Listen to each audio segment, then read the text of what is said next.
रियासत तेलंगाना ज़िले जगतियाल के धर्मपुरी मंडल मुस्तकर में वाक़ कदीम मुस्लिम कब्रिस्तान में आज बरकी ओहदेदारों ने कई दरख्तों की कटवाई की, जिसके नतीजे में कई कबूर को नुकसान पहुंचा है।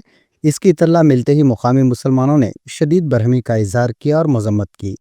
कब्रों को नुकसान पहुंचाने पर शदीद बरहमी का इजहार करते हुए 400 साल कदीम हुसैन शाही दस्तगाह को भी नुकसान पहुंचाने पर मुकामी अफराद में बरहमी की लहर दौड़ गई। मुकामी अवाम का कहना है कि महकमे जंगलात की इजाज़त के बगैर और मुस्लिम जिम्मेदारान को इत्तला दिए बगैर दरख्तों की कटवाई की गई। कब्रस्तान की अराजी के ऊपर से लेवन की भी बरक़ी लाइन डाली जा रही है। कब्रस्तान में से नई बरक़ी लाइन डालने के लिए बरक़ी ओहदेदारों ने ये काम किया। इस तरह की हरकत बरक़ी ओहदेदारों की जानिब से करने पर मुकामी अवाम ने शदीद बरहमी का इजहार किया। इस वाक़े की इत्तला मिलने पर मुकामी रुकन असम्बली और रियासती वज़ीर ए लक्ष्मण कुमार ने मुकामी मुस्लिम अफराद को तयख़ुन दिया कि कब्रस्तान की हिसारबंदी की जाएगी। कंट्रैक्टर ने तमाम मिस्मार किए हुए कबूरों की मरम्मत करने का तयक़ुन दिया।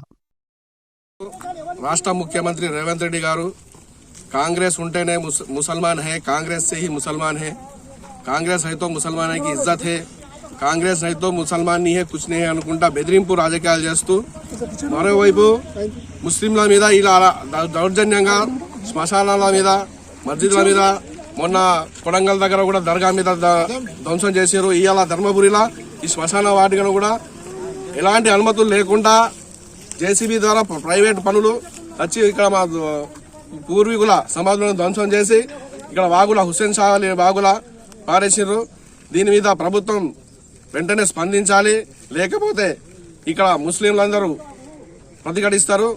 కాంగ్రెస్ అరాచక రాజ్య పాలన చేస్తుంది ఇక్కడ బెదిరించుకుంటూ. దీనికి సమాధానం మంత్రి గారు చెప్తారా, లేకుంటే ముఖ్యమంత్రి చెప్తారా, లేకుంటే డిపార్ట్మెంట్ వాళ్ళు చెప్తారా? దీనిపై తక్షణంగా స్పందించాలని ధర్మపురి ముస్లింల పక్షాన మేము కోరుతున్నాం.